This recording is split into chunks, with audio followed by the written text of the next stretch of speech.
وأشهد أن محمدا عبده ورسوله أرسله بالحق بشيرا ونذيرا من يطع الله ورسوله فقد رشد ومن يعصهما فإنه لا يضر إلا نفسه ولا يضر لا شيئا. أما بعد فقد قال الله تعالى في القرآن المجيد والفرقان الحميد: أعوذ بالله من الشيطان الرجيم بسم الله الرحمن الرحيم.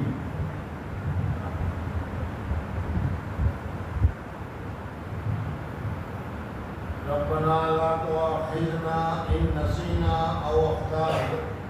ربنا ولا تحمل علينا إثرا كما حملته على الذين من قبلنا ربنا ولا تحملنا ما لا طاقة لنا به واعف عنا واغفر لنا وارحمنا أنت مولانا فانصرنا على القوم الكافرين. وقال رسول الله صلى الله عليه وسلم: كلكم خطاؤون وخير الخطائين التوابون، أو كما قال عليه الصلاة والسلام. بزرگوں اور دوستوں، اس وقت میں آپ حضرات کے سامنے قرآن پاک کی ایک آیت جو اصل میں دعا ہے وہ ذکر کی، اور دوسری حضور اکرم صلی اللہ علیہ وسلم کی ایک حدیث ذکر کی، جس حدیث میں حضور اکرم صلی اللہ علیہ وسلم نے ہم لوگوں کے لیے فرمایا کہ کلکم خطاؤون، تم میں سے ہر ایک آدمی خطا کار ہے، گنہگار ہے. کلکم خطاؤون، اور خیر الخطائین التوابون، اور ان گنہگاروں میں جو توبہ کرنے والے ہیں وہ اللہ تبارک و تعالیٰ کے نزدیک سب سے اچھا ہے.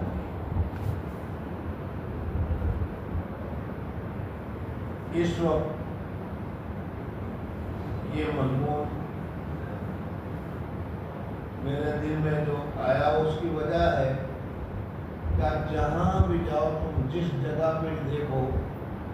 جس کمیونٹی میں جا کر دیکھو، جس جماعت میں جا کر دیکھو، اچھی جماعت ہو یا گنہگار ہو، خطاکار ہو، نیک ہو، علماء کرام کی جماعت ہو، مساجد ہو، مدارس ہو، ہر جگہ پر لوگ پریشان ہیں اور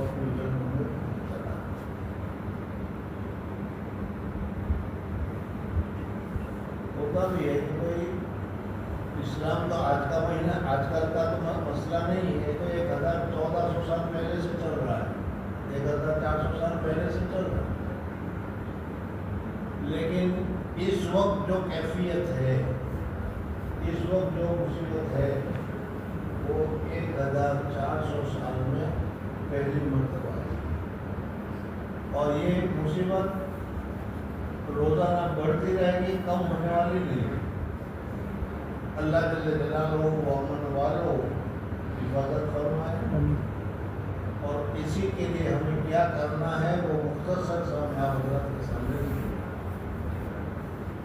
بزرگوں اور دوستوں، اللہ جل جلالہ و امن والوں نے تمام مخلوقات کو پیدا کیا ہے، اور ان مخلوقات میں بعض تو ایسی بنائی ہے کہ اللہ جل جلالہ و امن والوں کی نافرمانی،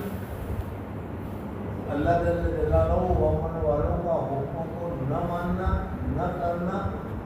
یہ ان کی سرشت میں، ان کی طبیعت میں ہے ہی نہیں. وہ جانتے ہی نہیں کہ اللہ کی نافرمانی کرنا کیا ہوتا ہے، نافرمانی کرتے ہی نہیں. قرآن پاک میں بھی فرمایا کہ اللہ تبارک و تعالیٰ نے جو حکم فرمائے فَرُونَ مَا يُؤْمَرُونَ، جو اللہ نے جن کو جو حکم دے دیا ہے بس وہ حکم کرتا چلا جا رہا ہے، اس میں ذرا سی بھی نافرمانی، سستی وغیرہ نہیں.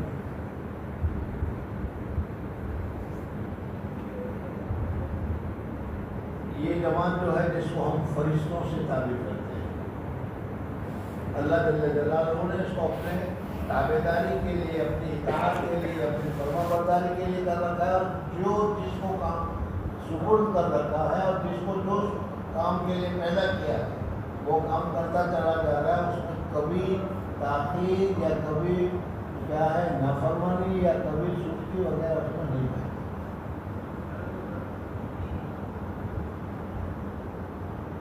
دوسری جماعت اللہ تبارک و تعالیٰ نے اس کے مقابلے میں پیدا کی جس کو ہم شیاطین سے تعبیر کرتے ہیں، جنات کی قسم ہے جو اللہ تبارک و تعالیٰ کی نافرمانی اور اللہ تبارک و تعالیٰ کے حکم کو توڑنے کے لیے، اللہ تبارک و تعالیٰ کے حکم کے عدولی کے لیے ہی پیدا کی، خود بھی نافرمان ہے اور جس کے پاس ان کا بس چلتا ہے اس کو بھی نافرمانی میں مبتلا کر دیتا ہے۔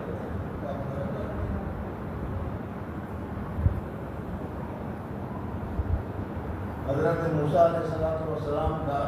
ایک قصہ مجھے ابھی ایک دم یاد آ گیا ہے کہ ایسی قوم ہے کہ کچھ بھی ہو وہ نافرمانی سے بچتے نہیں، نافرمانی کرنے میں ہی ان کو عزت آتی ہے، نافرمانی کرنے میں ان کو مقام ہے۔ اللہ جل جلالہ و امن والہ نے جب حضرت آدم علیہ السلام کو پیدا کیا تو اس سے پہلے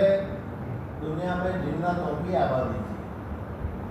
نیک بھی تھے، بد بھی تھے، اچھے بھی تھے، برے بھی تھے، اللہ تبارک و تعالیٰ کی نافرمانی جب حد سے بڑھ گئی پھر اللہ تبارک و تعالیٰ نے ان کو ہٹانے کا ارادہ کیا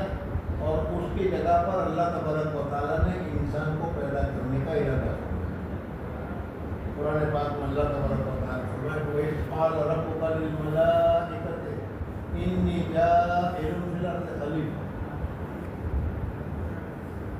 تفسیر کی کتابوں میں لکھا کہ جس کو آج ہم شیطان کہہ رہے ہیں، جس کو ہم شیطان سے تعبیر کر رہے ہیں، وہ اللہ کی عبادت کرنے میں جنت تھا، اللہ تبارک و تعالیٰ کی عبادت کرنے میں اتنا مصروف، اتنا مشغول تھا کہ زمین پر ایک بالش زمین ایسی نہیں چھوڑی جہاں پر اس نے سجدہ نہ کیا، اتنا وہ اللہ تبارک و تعالیٰ کا مطیع فرمانبردار تھا، اور اتنا زیادہ مطیع اور فرمانبردار ہونے کی وجہ سے اللہ تبارک و تعالیٰ نے اس کو یہ کرم کیا کہ جنات ہونے کے باوجود ان کو فرشتوں کی صف میں اور فرشتوں کی جگہ پر اس کو رہنے کی اجازت محمد فرمائی۔ ابھی اسی آیت میں اللہ تبارک و تعالیٰ نے اس قابل رب کرنے کی ملائکہ قلنا للملائکۃ اسجدوا لآدم، قلنا للملائکہ، ملائکہ کو اللہ تبارک و تعالیٰ نے حکم دیا تو کیونکہ یہ بھی ملائکہ میں شامل ہو گیا تھا اس وجہ سے اس کو بھی حکم ملا۔ بہرحال اتنی ساری عبادت کرنے کے باوجود اس کو حضرت آدم علیہ السلام کے ساتھ ایک قسم کی حضرت آدم علیہ السلام سے حسد ہو گئی، حضرت آدم علیہ السلام سے کینہ ہو گیا، اور وہ یہ سمجھ رہا تھا کہ حضرت آدم علیہ السلام کو جو اللہ تبارک و تعالیٰ نے خاص درجہ دیا جن اکرمکم کو اکرام کا، اور انسانوں میں سب سے زیادہ فضیلت والا جو درجہ دیا وہ مجھے ملنا چاہیے تھا، یہ حضرت آدم کو کیوں ملا؟ بس اسی پر اس کو حسد ہوا، اور اس حسد میں آ کر انہوں نے اللہ تبارک و تعالیٰ کے حکم کو چھوڑ دیا۔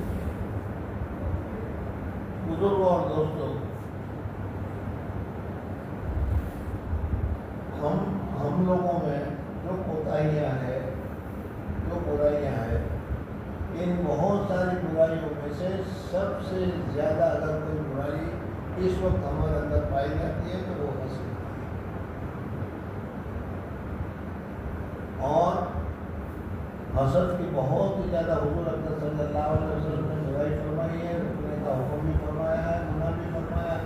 بلکہ اللہ تبارک و تعالیٰ نے قرآن پاک میں خود حسد کے متعلق ذکر کیا ہے کہ قل اعوذ برب الفلق means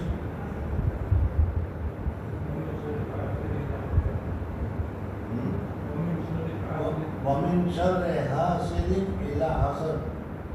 حسد کرنے والے کے شر سے اللہ تبارک و تعالیٰ حفاظت فرمائے۔ علماء نے بڑی تفصیل کے ساتھ اس چیز کو بتایا۔ حسد کا معنی کیا ہے کہ یہ نعمت اس کو کیوں ملی، مجھے ملا یا نہ مجھے ملا، کوئی حرج کی بات نہیں، اس کو کیوں ملا، اس کو نہیں ملنی چاہیے، بس اسی کا نام ہے حسد۔ اور یہ ہمارا اندر بھی بہت زیادہ پایا جاتا ہے، اور سب سے پہلے اگر کسی نے حسد کا مظاہرہ کیا تو یہ شیطان ہے۔ بہرحال میں واقعہ ہی بتانا چاہ رہا تھا حضرات کو کہ اللہ تعالیٰ کی نافرمانی میں کیسے ڈوبے ہوئے، کیسے وہ نافرمانی میں لگے ہوئے۔ حضرت موسیٰ علیہ السلام کا جب دور آیا تو اس وقت یہ شیطان حضرت موسیٰ علیہ السلام سے عرض کرتا ہے کہ موسیٰ، اللہ جل جلالہ و منہ نے تمہیں بہت ہی اونچا درجہ عطا فرمایا، اللہ جل جلالہ نے تم کو بہت ہی اونچا مقام نصیب فرمایا۔ اللہ جل جلالہ و منہ نے کسی کے ساتھ بالمشافہ آمنے سامنے بات نہیں کی۔ اللہ تبارک و تعالیٰ کو جب بھی بات کرنے کی ضرورت پیش آئی تو اللہ تبارک و تعالیٰ پسے پڑتا یا فرشتوں کے ذریعے سے حکم پہنچاتے ہیں۔ اللہ تبارک و تعالیٰ جیسے میں آپ لوگوں کے ساتھ ڈائریکٹ بول رہا ہوں اس طریقے سے نہیں بولتا، لیکن اللہ جل جلالہ و من والوں نے حضرت موسیٰ علیہ السلام کو یہ شرافت بخشی، یہ اعزاز بخشا، یہ درجہ بخشا کہ اللہ تبارک و تعالیٰ نے خود فرمایا انی انا اللہ، اے موسیٰ میں خدا ہوں، میری عبادت کرو وغیرہ پوری تفصیل ہے اس میں۔ تو اللہ جل جلالہ نے خود حضرت موسیٰ علیہ السلام سے بات کی، اسی وجہ سے ہم کہتے ہیں کہ موسیٰ کلیم اللہ ہے۔ دنیا میں اللہ جل جلالہ نے کوئی دور تو یہ شیطان نے حضرت موسیٰ علیہ السلام سے کہا کہ اللہ تعالیٰ نے آپ کے اوپر بہت کرم فرمایا ہے، آپ اللہ جل جلالہ و من والہ سے میری سفارش کریں۔ شیطان کہہ رہا ہے کہ اللہ جل جلالہ و من والہ سے میری سفارش کریں کہ اس کا گناہ معاف کر دو یا اس کو چھوڑ دو یا اس قسم کی چیز۔ حضرت موسیٰ علیہ السلام بھی سمجھے کہ بھائی واقعی میں اس نے دیکھا ہوگا جہنم اس کے سامنے، ساری چیزیں اس کے سامنے، اللہ کی نافرمانی اور نافرمانی کی سزا کیا ہوتی ہے اس کے سامنے۔ اب یہ جب کہہ رہا ہے تو اللہ جل جلالہ و من والوں سے میں سفارش کر دیتا ہوں، کسی کا بھی کام بن جائے گا، کیا اچھی بات ہے۔ حضرت موسیٰ علیہ السلام نے اللہ تبارک و تعالیٰ سے سفارش کی، یا اللہ آپ تو غفار الذنوب ہے، ستار العیوب ہے، اللہ تبارک و تعالیٰ تو اور گناہ کو معاف کرنے والے ہیں۔ یہ شیطان جو کہہ رہا ہے کہ میرے گناہ کو معاف کر دیجیے، میں معافی مانگ رہا ہوں، میرے گناہ کو معاف کر دیجیے اور میری الجھن کو درست کر دیجیے، پریشانی کو دور کر دیجیے۔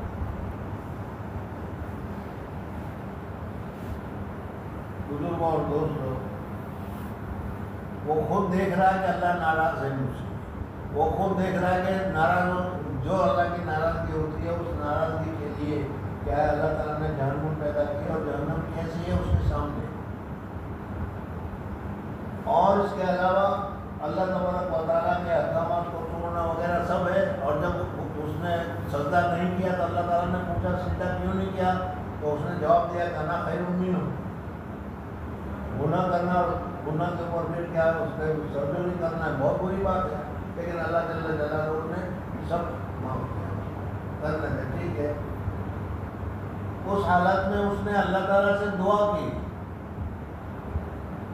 اللہ ناراض ہے، اللہ تعالیٰ نے بہت اونچا درجے پر بیٹھا ہوتا ہے، اور اونچے درجے سے اس کو اتار دیا، لین کرا نہیں دیا، جنت سے نکال دیا اس کو، لیکن اس کے باوجود اس حالت میں اللہ تعالیٰ سے وہ دعا کر رہا ہے کہ یا اللہ مجھے قیامت تک کے لیے حیات مل جائے، زندگی مل جائے، میری موت نہ آئے، ایسے مجھے پتہ کر۔ اللہ تعالیٰ نے فرمایا ٹھیک ہے بات۔ اللہ تبارک و تعالیٰ نے اس کی دعا کو قبول کی، لیکن کہا کہ میں تجھے زندگی تو دوں گا، حیات تو دوں گا، لیکن جہاں تک تو مانگ رہا ہے وہاں تک نہیں، بلکہ اس سے کم۔ اس وجہ سے کہ قیامت تک اگر یہ مرے گا نہیں تو موت آنے کی نہیں، اس لیے کہ اس کے بعد تو پھر موت کا سوال ہی نہیں ہے، تو موت کا تو مزہ اس کو چکھنا پڑے گا۔ اس وجہ سے اللہ نے کہا کہ میں تجھے مہلت دیتا ہوں، لیکن ایک مدت تک، بہرحال وہ ایک مدت تک یعنی قیامت سے پہلے تک اس کا کام ہی فتنے کا وہ کرے گا۔ اور خود ہی فتنے میں اس نے کہا کہ میں اس آدم کی وجہ سے مجھے یہ حسد ہوئی، اور آدم کی وجہ سے مجھے ساری نعمتیں میری چھین لی گئی ہے، تو میں اس آدم کو اور اس کے اولاد کو آگے سے، پیچھے سے، سامنے سے، اوپر سے، نیچے سے، ہر طرف سے میں اس کو گمراہ کرنے کی کوشش کروں گا۔ بزرگوں اور دوستوں، اللہ جل جلالہ و عمر والوں نے قرآن پاک میں اتنی بہترین طریقے پر اس کو سمجھایا ہے کہ اگر کسی ایک آیت کی کما حق و تفسیر بھی بیان کر لی جائے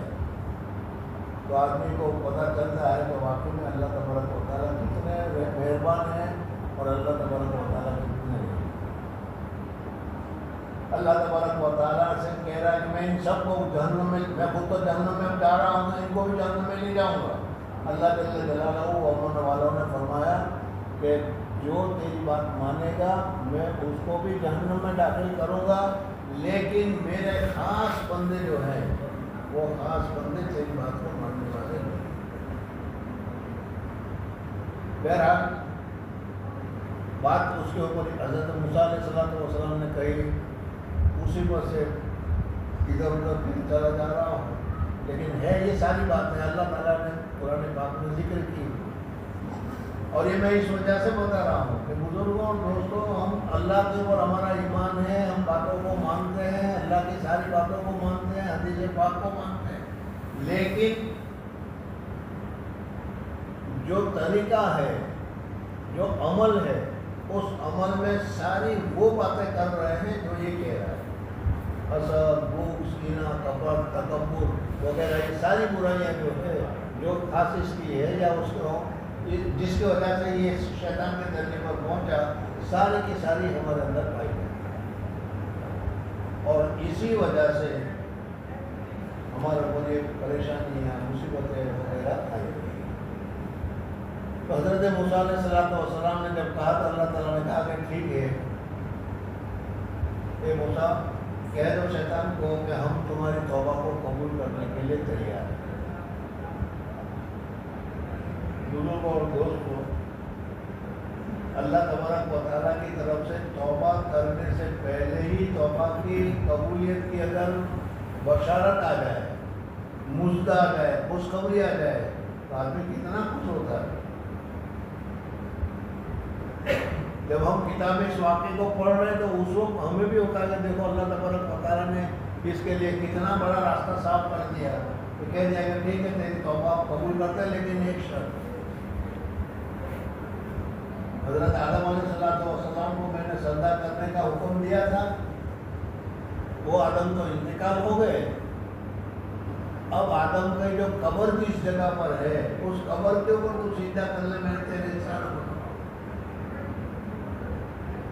سارے گناہ معاف کر دوں گا، کتنی آسان سے۔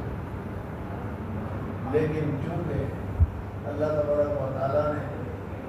ان کے شرشت میں رکھا ہی نافرمانی، گناہ کا حقدار، جہنم کا حقدار، اس لیے اس نے حضرت موسیٰ علیہ السلام سے کہا کہ جب وہ زندہ تھے تب میں نے سجدہ نہیں کیا، تو اب ان کے قبر کو میں کیا سجدہ کر کے کیا کروں گا۔ میں بتا رہا تھا کہ فرشتے اللہ تبارک و تعالیٰ نے پیدا کیے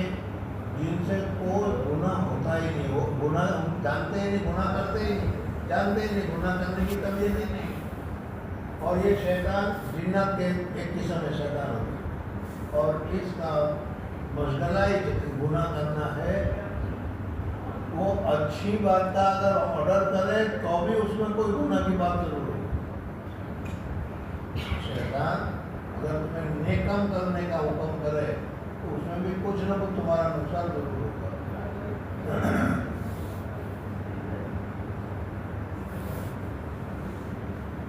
حضرت امیر معاویہ رضی اللہ تعالیٰ عنہ کا قصہ یاد آ گیا کہ حضرت امیر معاویہ رضی اللہ تعالیٰ عنہ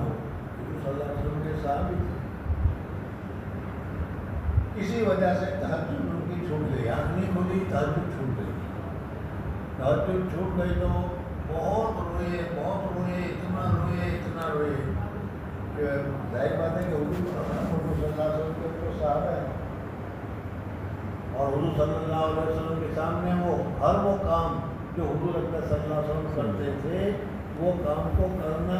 اپنی سعادت سمجھتے تھے، اور اس کام میں اگر کوتاہی ہو جاتی تھی تو وہ ناپسندیدہ کرتے تھے، ناراض ہوتے تھے اور اس کو اچھا نہیں سمجھتے۔ بلکہ ایک بات اور تمہیں بتا دوں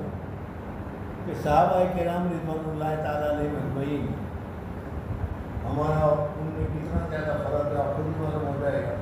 صحابہ کرام رضوان اللہ تعالیٰ علیہ اجمعین حضور اکرم صلی اللہ علیہ وسلم کے انتقال سے پہلے جو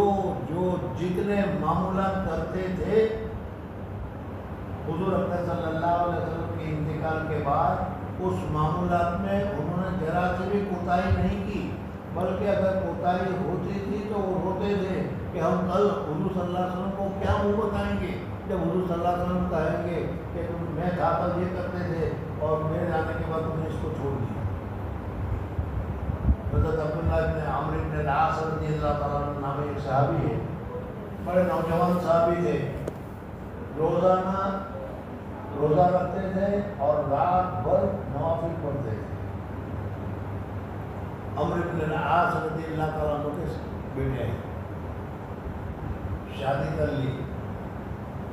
شادی کرنے کے بعد بھی اپنے معاملات ہیں وہ معاملات انہوں نے نہیں چھوڑے۔ حضور اکرم صلی اللہ علیہ وسلم کی خدمت میں ان کی شکایت پہنچی کہ یا رسول اللہ صلی اللہ علیہ وسلم، عبداللہ جو ہے، عبداللہ بن عمرو بن العاص رات کو تہجد پڑھتا رہتا ہے اور دن کو روزہ رکھتا ہے، بیوی کا حق ادا نہیں کرتا۔ حضور اکرم صلی اللہ علیہ وسلم نے بلایا اور بلانے کے بعد پوچھا کہ بھائی مجھے تیری طرف سے یہ شکایت پہنچی ہے، یہ شکایت صحیح ہے یا غلط؟ کہا کہ ہاں یا رسول اللہ۔ تو حضور اکرم صلی اللہ علیہ وسلم نے فرمایا کہ ایسا مت کرو، وَلِنَفْسِكَ عَلَيْكَ حَقٌّ وَلِزَوْجِكَ عَلَيْكَ حَقٌّ، پوری تفصیل حدیث میں یہ بتایا گیا۔ اور پھر حضور صلی اللہ علیہ وسلم نے بتایا کہ روزانہ روزہ رکھنے کی بجائے مہینے میں 3 روزے رکھا کرو، ایام 20 کی، 13-14-15 ایام 20 کی 3 روزہ رکھو گے، ایک روزے کا ثواب 10 ملے گا، تو 3 روزے کا ثواب 30 روزے کا ہو جائے گا، تو گویا کہ 30 دن کا روزے کا ثواب تمہیں مل جائے گا اپنے کیا۔ تو انہوں نے کہا یا رسول اللہ صلی اللہ علیہ وسلم، مہینے میں 3 روزے تو بہت کم ہے، میں تو اور طاقت ہے، میں اور رکھوں گا۔ چنانچہ حضور صلی اللہ علیہ وسلم نے کہا کہ نہیں، روزانہ روزہ رکھنے کی اجازت نہیں، ہاں صوم داؤد رکھو، ایک دن کا روزہ اور ایک دن افطار، ایک دن کا روزہ اور ایک دن کھانا، اس طریقے سے رکھو۔ بہرحال انہوں نے روزانہ حضور صلی اللہ علیہ وسلم نے ارشاد فرمایا میں چھوڑ دیا، ایک دن روزہ رکھتے تھے، ایک دن بھی چھوڑ دیا۔ لیکن جب بڑھاپا آ گیا اور بڑھاپا میں جب یہ پورا نہیں کر سکے، ظاہر بات ہے کہ بڑھاپے میں تو بڑا مشکل ہوتا ہے، تو اس وقت وہ روتے تھے اور کہتے تھے کاش کہ میں حضور صلی اللہ علیہ وسلم کی بات کو مان لیتا تو اچھا تھا، میں کل کیا جواب دوں گا جب حضور صلی اللہ علیہ وسلم فرمائیں گے کہ بھائی تم تو روزہ رکھنے والا تھا، پھر میں نے کہا کہ ایک دن رکھنا ایک دن چھوڑنا، اور تم نے رکھا بھی روزہ۔ تو یہ صحابہ کرام رضوان اللہ تعالیٰ علیہ کی عادت تھی۔ بزرگوں اور دوستوں، ہمیں بھی اس عادت کو اور اس طریقے کو اپنا لینا چاہیے۔ ہم اس طریقے کی طرف متوجہ نہیں ہو رہے، نماز پڑھ لی بہت ہو گیا، قرآن پڑھ لیا بہت ہو گیا اور بہت کچھ سمجھا، حالانکہ یہ لوگ ہر وقت اس میں لگے رہتے۔ بات لمبی ہو گئی، اب میں ایک تیسری قسم بتانا چاہتا ہوں کہ اللہ جل جلالہ نے ایک قسم تو ایسی بنائی کہ جو گناہ جانتے ہی نہیں، ایک قسم ایسی بنائی کہ وہ گناہ ہی گناہ میں نیکیاں نہیں جاتی شیطان، اور ایک تیسری قوم اللہ جل جلالہ نے بنائی وہ ہم، کہ ہمارے اندر اللہ جل جلالہ نے گناہ کا جو مادہ ہے، گناہ کرنے کی جو کیفیت اور طاقت ہے وہ رکھی ہے، لیکن اللہ جل جلالہ اور امن والوں نے ہمیں دوسری قوت اور طاقت بھی ادا کی ہے کہ اس قوت اور طاقت کے ذریعے سے ہم گناہ سے بچنا چاہیں تو بچ سکتے ہیں، گناہ سے بچنا چاہیں تو بچ سکتے ہیں۔ اسی لیے اللہ تبارک و تعالیٰ نے ہمیں نیک کام کرنے کا حکم دیا اور برے کام کرنے سے ہم کو بچنے کا حکم دیا، لیکن جو دوسری طاقت ہے دفاع کی وہ ہم استعمال نہیں کرتے اور گناہ کرتے ہوئے چلے جاتے ہیں، اور گناہ کرنے سے کیا نقصان ہوگا اس کی طرف ہماری توجہ نہیں۔ بزرگوں اور دوستوں، اللہ جل جلالہ و امن والوں نے گنہگاروں کے لیے بھی راستہ رکھا ہے، اور وہ راستہ ہم کو اپنانا چاہیے۔ اسی پر آج میرا ارادہ تھا کہنے کا، لیکن بات دوسری طرف زیادہ ہو گئی اور یہ باتیں وہ باقی رہی۔ الحمدللہ اللہ جل جلالہ و امن والوں کو جب کوئی گنہگار بندہ سچی توبہ کرتا ہے، اللہ تبارک و تعالیٰ کے سامنے روتا ہے، تو اللہ تبارک و تعالیٰ کو بہت زیادہ پسند ہے۔ اور یہی میں حکمت شروع میں بتانا چاہ رہا تھا کہ اللہ تبارک و تعالیٰ نے ایسی قوم کو پیدا کیا جو بالکل نیکیاں کر رہی ہے، ایسی قوم کو پیدا کیا جو بالکل گناہ میں لگی ہوئی ہے، تو پھر ہم کو کیوں ایسا پیدا کیا کہ گناہ بھی کر سکتے ہیں اور گناہ سے بچ بھی سکتے ہیں؟ کیا ضرورت ہے اس کی؟ اللہ تبارک و تعالیٰ نے نبیوں کو بنایا ہے، وہ نبیات تمام گناہ سے پاک ہے، معصوم ہے، لیکن نبی کے علاوہ صحابی بھی اور اولیاء اللہ بھی کوئی معصوم نہیں ہے، گناہ سے پاک صاف نہیں ہے۔ گناہ ہے، ہاں فرق ہے 99 اور 100 کا، کوئی زیادہ گنہگار ہے، کوئی کم گنہگار ہے۔ اس وقت میں آپ حضرات کو یہ بتانا چاہ رہا ہوں کہ ہم لوگ، اور خاص کر کے ہم لوگ ذرا سا مسجد میں آ جاتے ہیں، عبادت کر لیتے ہیں، نماز پڑھ لیتے ہیں، قرآن پڑھ لیتے ہیں، وہ یہ سمجھتے ہیں کہ میرے جیسا نیک متقی پرہیزگار تو دنیا میں کوئی ہے ہی نہیں۔